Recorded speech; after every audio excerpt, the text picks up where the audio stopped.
Ndabaramukije bene data amahoro ya Yesu nabane n'umwe wese muri kumwe na Françoise Habonayo mpaye icubahiro Imana data kuko isubiye kunyemerera ngo ngaruke dusangire ku ijambo ry'Imana.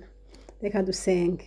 Nyaguhoraho mwami Yesu ndagushimiye umwanya umpaye, ndasabye ngo bane nanje unzigame kandi ico ugomba ku bene data ndabashikiriza mwami Imana mpwemu yera gishigikire kandi uwo wese abyumvise bimugirire ikimazi uzobukoze. Ndabigusabye mu izina ryawe ryera Yesu, amen. Haleluya. Mfise ijambo ry'Imana mu mutima wanje aryo nagomba gusangira namwe. Niri jambo ry'Imana dusanga mu gitabo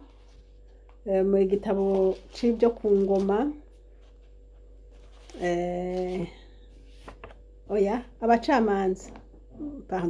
abacamanza igice c'icenda turasoma hariya ku murongo wa igice c'icenda ku murongo wa mbere.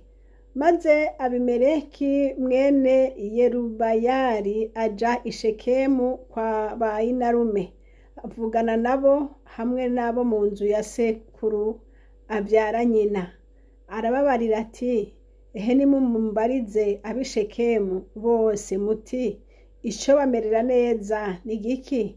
Nuko mwotwagwa na bene Yerubayali bose uko ari 70 canke nuko mwotwagwa n'umwe?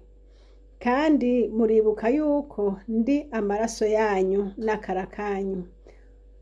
Bayinarume baragenda biganira ayo majambo yose ab'i Shekemu bose, nabo imitima yabo baca bayishira kuri Abimeleki bati nakare yari mwishwa wacu. Bamuha intete z'ifeza 70 bakuye mu ngoro ya Bayali Beriti.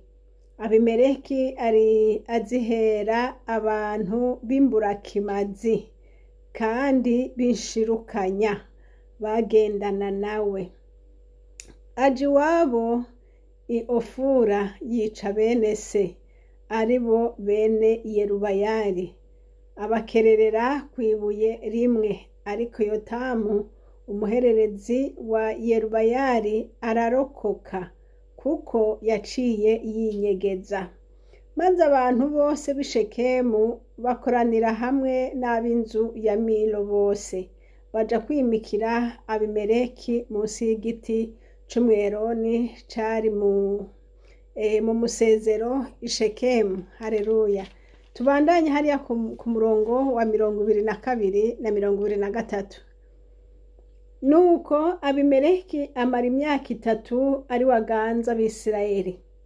Maze Imana irungika impwemu mbi yo guteranya Abimeleki n'abantu b'i Shekemu. Nuko ab'i Shekemu bagarariza Abimeleki kugira ngo asubirizwe mu nkoko agatikizo yatikirije bene Yerubayali 70, kandi ngo amaraso yabo akore Abimeleki nyene kubica, akore n'abantu b'i Shekemu bafatanije nawe aho yica bene se. Imana nidufashe. N'aya majambo bene data nshuti z'umusaraba ngombye kuganira namwe muri kano kanya. Muri kano kanya dusomye kuri uyu muntu yitwa Abimeleki. Abimeleki yari afise abavukanyi, ariko abo bavukanyi ntibavukana kuri se na nyina. Rero wewe yarivukana kuri nyina.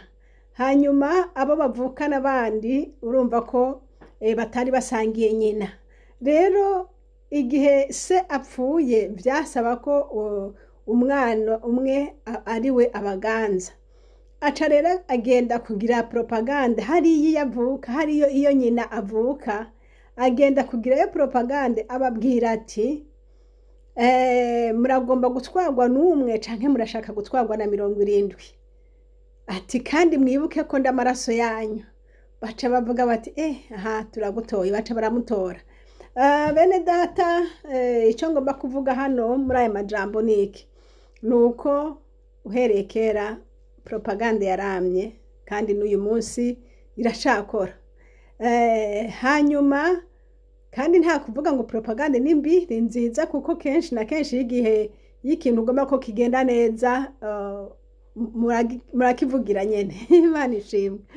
Hanyuma uyu muntu aca arimikwa, biba byiza. Bibiliya ivuga ngo yatwaye imyaka 3 aganza Abisirayeli, ariko muri uko kuganza kwiwe yakoze ikintu novuga nti mu bwenge bwiwe yiyumviriye ngo ni ciza, ariko ntabwo cari ciza mu maso y'Imana. Mu bwenge bwiwe yiyumviriye ati aha hantu sinoshobora kuganza neza, bene data bandi yabo dusangiye papa bari ngaho bazohava bangwanya, na cane cane ko bobo bavukana kuri nyina na se, ariko jewe ntavukana kuri mama wabo. Rero acagira bwa bwenge novuga nti n'ubwenge, ariko ubwenge butari bwo. Aca aravuga ati aba reka ndabikureko kugira ngo bishoboke ntware neza. Bene data arabikora kandi birakunda. Aca yica ba bandi bene se uko ari 70 ngo arabica, ariko Bibiliya itubarira ngo harimo umwe muri bo yarokotse yitwa Yotamu. Menga yitwa Yotamu. Hanyuma uwo rero yitwa Yotamu, uwo ngo yari umuhererezi wa Yerubayali. Uyo rero aca ararokoka. Amaze kurokoka rero urumva abandi bose bapfuye. Rero umve icyo umwami Imana yampaye kuri aya majambo. Maze gusoma aya majambo nasanze by'ukuri ariko bimeze no muri iki gihe cacu niko bimeze. Umuntu ariyumvira ati kugira ngo bigende neza reka ncishe muri iyi nzira. Hariho ubwenge ariko ubwenge butava ku Mana, ubwenge bw'abadayimoni. Hariho ubwenge umuntu yumvira ko ubwiwe ari bwiza ariko atari bwiza. Hanyuma uyu muntu yakoresheje ibintu byinshi cyane, ubiravye uca wongera ukabona muri iyi si niko bimeze, ngo acatanga amafaranga menshi cyane. Ngo ku murongo wa 4, abacamanza 9 ku murongo wa 4, ngo bamuha intete z'ifeza 70 bakuye mu ngoro y'abayari Beriti. Abimeleki azihereza abantu b'imburakimazi kandi binshirukanya bagendana nawe. Umve ngo yari afise abantu binshirukanya kandi b'imburakimazi bagendana nawe. Umve rero bene data ingorane aho iza kuba, naho umuntu yumva umenga yotwara neza canke uko avyumva mu mutima wiwe yifuza ingene biri bugende, ariko iyo ufise iruhande yawe ngo aba bantu n'abantu babi, kandi abantu bakunda kubishimakiza sinzi igituma, ngo n'abantu babi. Uyu muntu Abimeleki yari abafise, ngo Bibiliya bavuze neza ngo bishirukanya, ngo kandi b'imburakimazi. Aba yabahereye amafaranga baza gukora iribara, baza kwica aba bantu. Ngo aji wabo Iofura yica bene se, aribo bene Yerubayali, abakerera kwibuye rimwe. Ariko Yotamu umuherezi we wa Yerubayali ararokoka kuko yari yaciye yinyegeza. Nshuti z'umusaraba bene data, abantu b'Ishekemu bobo baranezerewe ngo bararonsa umwami, ariko nabo nyene ikicaha cyo kwica bene se nabo nyene bagifatanije nawe, baravyemeranije, kuko Imana ntiyokora ikosa ryo guhana umuntu atacumuye. Imana ishimwe. Ngo maze abantu bose kuri 6, ngo maze abantu bose b'Ishekemu bakoranira hamwe n'ab'inzu ya Milo bose baja kwimika Abimeleki munsi y'igiti c'umweroni cari mu musezero Ishekemu. Nukuvuga iki? Nukuvuga ngo nabo bafatanya nawe, barabinezerererwa ivyo yakoze. Rero ku murongo wa 23 turabona neza ngo Imana icirungika impwemu mbi yo guteranya Abimeleki n'ab'Ishekemu bose, ngo nuko ab'ishekemu bagarariza abimeleki kugira ngo asubirizwe mu nkoko agatikizo yatikirije bene yerubayali 70, ngo kandi ngo amaraso yabo akore abimeleki nyene kubica, akore n'abantu b'ishekemu bafatanije nawe aho yica bene se. Ndagomba kubwira bene data abakunzi b'umwami Yesu Kristo, mukazobona icago kije canke mukazobona ingoranye bateye, murafukama musenga Imana, ntimugakora icaha co kwihora, kubera yuko umuhozi yitwa data wa twese kandi arahari. Abimeleki ibi bintu yari yabikoze abona nta wundi muntu yomugwanya, abo kumugwanya yabishe, abo bavukana yabishe, abo yumva nyene bose bamubangamiye yabishe, mugabo ntiyashoboye gusimba urubanza rw'Imana. Haleluya! Imana data wa twese n'umucamanza mwiza, ntajya rushwa, aragororotse, akora ibitunganye vyose. Umve ngo Imana yaramuretse aratwara imyaka 3. Imana rero yaramuretse atwara iyi minsi, iyi myaka 3 yose iramureka. Mwene data, hari gihe wumva umenga Imana muri kumwe, kubera yuko ibyo uri kurakora byose ubona umenga bimeze neza, umenga ibikorwa byawe Imana yabishigikiye, umenga ibyo wari washatse byagenze nk'uko wabishaka. Ariko hariho ikintu Imana idashobora gushigikira, naho byogenda gute. Imana ntishobora gushigikira icaha, Imana ntishobora gushigikira ubwicanyi nk'ubu. Urabona uyu muntu yishe abimeleki, yishe abo bavukana, abahoye ngo ntibahave baza kumusita ku nganji yiwe. Ariko data arabyitegereza avuga ati wewe wagize nabi cane. Kandi si nico, murabona yuko hariho abantu bafatanije nawe, aba bantu b'ishekemu bafatanije nawe. Ariko ndashima Yesu, ndashima Yesu n'umucamanza mwiza. Ni Imana itazi kurya igiturire, ni Imana izi guca izibereye, ni Imana izi kugorora neza. Yesu nashimwe. Ngo icituma aba bantu basubiranamwo, ngo baramugarariza, ngo kubera yuko Imana yari yagabiriye kumuhora kw'icaha yari yakoze, yica bene se. Imana rero ngwizana impwemu. Uyu murongo wa 23 musubiremo neza murabe mu bacamanza 9:23, ngo maze Imana irungika impwemu mbi yo guteranya abimeleki n'abantu b'ishekemu. Imana irungika impwemu mbi yo kubateranya, kuko Imana itibagira, kandi Imana itofukafuka nk'uko abantu dukunda kubigira. Imana ntifukafuka. Icaha cose kitihanywe imbere y'Imana kiguma gihagaze. Mwene data nshuti y'umusaraba, ntukakora ikintu ngo wibaza ngo ntaco, ngo kubera yuko mwabigiye inama na bariya abantu mukabikorana nabo mubikorana nyene, hanyuma rero ukabona umenga na mahoro. Oya, nta mahoro, nta mahoro, kubera yuko data wa twese ari we muhozi mu kintu cose.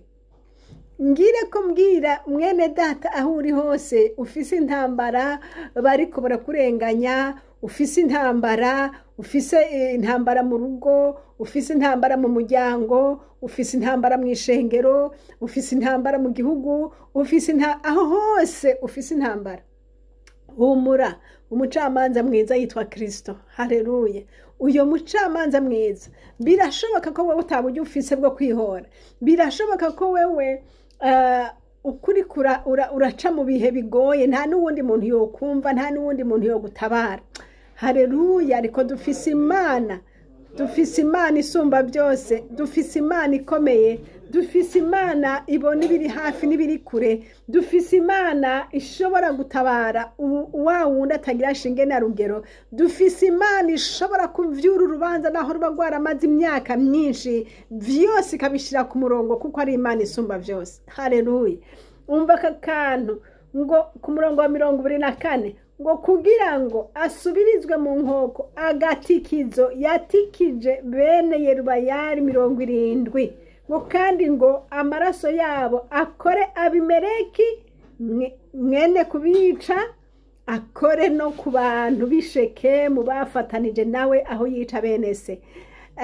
Bene data nshuti z'umusaraba, hari ikintu kigoye cyane muri iyi minsi. Hari igihe umuntu ashobora gukora icaha bakabona ngo naka niwe yagikoze, ariko ya maboko yandi ari inyuma yiwe yamufasha ntihagire uyabona. Haleluya! Ndagomba kubabwira ngo data wo mwijuru afise ijisho ribona ibyo twebwe dushaka kubona n'ibindi tutazi. Data arabizi. Aba bantu bafatanije na Abimeleki, aba mu kwicana, Abimeleki niwe yabishe, niko Bibiliya itubwira ngo yabakerereye kwibuye.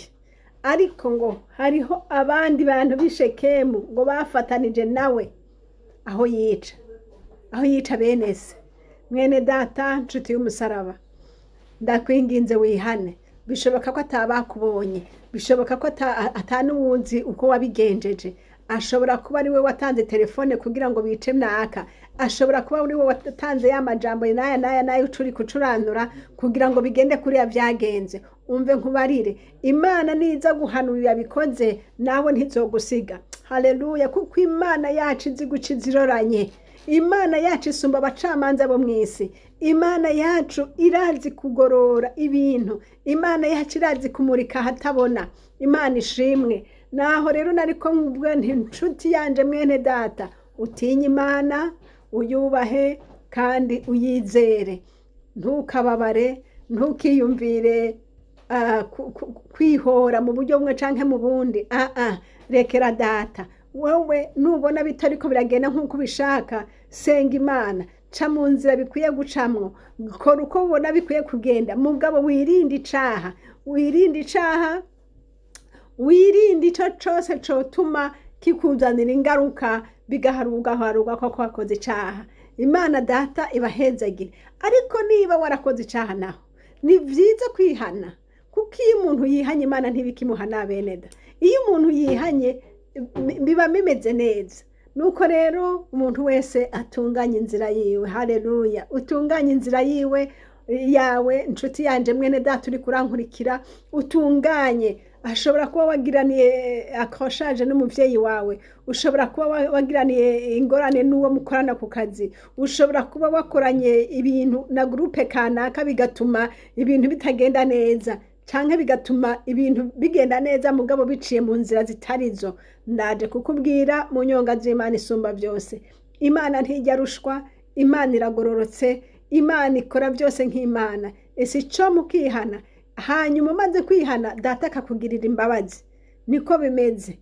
Tunganya inzira yawe nshuti yanje mwene data uri kurankurikira. Wowe unkurikira uyu munsi uri hafi yanje canke uri kure yanje, wowe uzonkurikira no mu yindi minsi izoza. Nje kukumurira mu nyonga z'Imana isumba byose. Uko Abimeleki yabikoze azi neza ko ariko arakora neza, ariko inyuma yavyo data ntashobora kubirekeraho, kuko atakimucika data wa twese. Imana ibahezagire, Imana ibagire neza. Imana ihezagire umuntu wese yumvise buno butumwa. Dufise Imana ikomeye, iyi Mana tuyumireko, iyi Mana tuyisenge, dufise amaboko atatwagiriza ikibi. Iyi Mana tuyikunde, iyi Mana tuyikorere, dufise umutima wejejwe utunganiye Imana. Ikintu cyose nimba ari revendication yose ufise yikore mukuri, kuko Imana ni juste, Imana ntirenganya. Bikore mukuri, umvikana, bigenze neza mu nzira bikwiye gucamwo. Data arahari. Haleluya! Imana ishimwe. Nasomye ijambo rivuga ngo bwenge bw'inzira yiwe ni mu bugororotsi. Nta bundi bwenge buhari bushobora guca inyuma y'ubugororotsi. Ubwenge bwose buciye mu nzira zindi zitagororotse, ubwo ni ubwenge bw'abadayimoni. Ubwenge bwose bugomba guhinyika urubanza no gucisha hatariho ibyo bintu data ntiyo bishigikira. Ariko turashima Imana kuko umwami Imana ari kumwe n'abayizera bose. Imana ibahezagire bene data. Yari iri jambo ngombye gusangira namwe, ngo mbabwire iyi Mana dusenga dukwiye kuyitinya, tukayisenga tuyubashe, tukayisenga tuyihindira agashitsi, kuko ari Imana izi guca iziroranye. Kandi ni Imana izi kureka ikintu kikagenda ariko itakiretse ikagaruka guhora mu nyuma. Abimeleki ngo yamaze imyaka 3 atwaye, ariko icaha yakoze cyo kwica bene se akabahondera kwibuye kugira ngo ntibamutere ingorane mu gutwara kwiwe. Yarabikoze, Imana irihorera, ariko mu nyuma Bibiri iravuga ngo yahagurukira abantu bo kumugwanya ngo kugira ngo yishure ivyo yakoreye se yamwiciye abana. Imana rero idufashe, itugirire neza, tumenye ngo uwihanye data ntibakimuhana, kandi umuntu wese agende mu nzira nziza aje ati mfise Imana imburanira. Haleluya! Uti mfise Imana imburanira, mfise Imana itabara, mfise Imana ibona ukuri. Ndashima Yesu Kristo abona ukuri agaca mu kuri, kandi uyu mwami tusenga niwe nyene azokuburanira. Ntukiyumvire kwihora, ntukiyumvire kugirira nabi mwene so mu buryo bumwe canke mu bundi. Kandi nongere mburire na babandi biyumvira ngo ntibaboneka, ukajana amajambo yo guteranya hanyuma ukavuga ngo ntawakubonye, ukajana za nkuru mbi zituma zactiva le feu, zivyura umujinya, zivyura urwanko, ukibaza ngo ntawakubonye. Data ziguca iziroranye ntabwo nzogushikira, kuko niba iki kintu cabaye hariho uwagisunitse. Niba uza gusanga urimwo mu bagisunitse, urubanza nawe ntirugusiga. Soma uyu murongo, Abacamanza 9 ku murongo wa 23. Uraza gusanga yuko Abimeleki yarahanywe, ariko n'abandi bamufashije nabo barahanywe. Dushimiye Imana kuko Imana yacu ari Imana igororoka, ari Imana ica imanza zibereye.